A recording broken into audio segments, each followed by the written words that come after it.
ఎఫెసీయులకు రాసిన పత్రిక 2వ అధ్యాయం మొదటి నుంచి కొన్ని వచనాలు చదువుతాను. మీ అపరాధముల చేతను పాపముల చేతను మీరు చచ్చిన వారై ఉండగా ఆయన మిమ్మును క్రీస్తుతో కూడా బ్రతికించెను.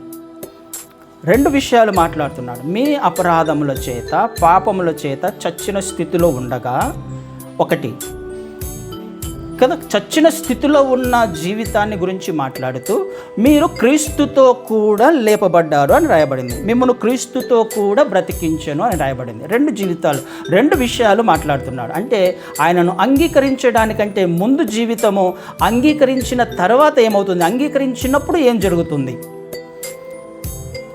ముందు జీవితం ఏంటి? క్రీస్తు వారిని అంగీకరించడానికంటే ముందు మన జీవితము పాపముల చేత అపరాధముల చేత చచ్చిన స్థితి, నరకానికి మాత్రమే పాత్రులం. ఆ విషయం నేను చెప్పట్లేదు, తర్వాత వచనాల్లో పౌలు గారే చెప్తూ ఉన్నారు. మునుపు జీవితం ఏంటి మనది?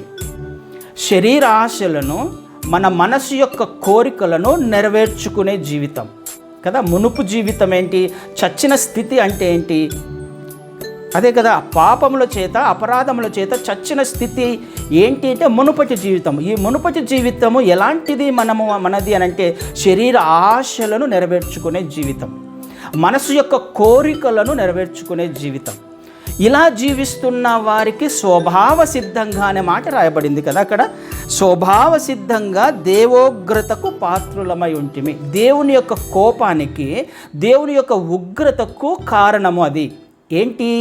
మునుపటి జీవితం, చచ్చిన స్థితి, మన ఇష్ట ప్రకారం జీవించడం, శరీర ఆశలను నెరవేర్చుకోవడం, మనసు యొక్క కోరికలను నెరవేర్చుకోవడం, ఇవన్నీ చచ్చిన స్థితిలో ఉన్నప్పుడు సహజంగానే ఇది దేవునికి కోపం వస్తుందంట. దేవుని ఉగ్రతకు పాత్రులము, సహజంగా స్వభావ సిద్ధంగా జరిగే పని.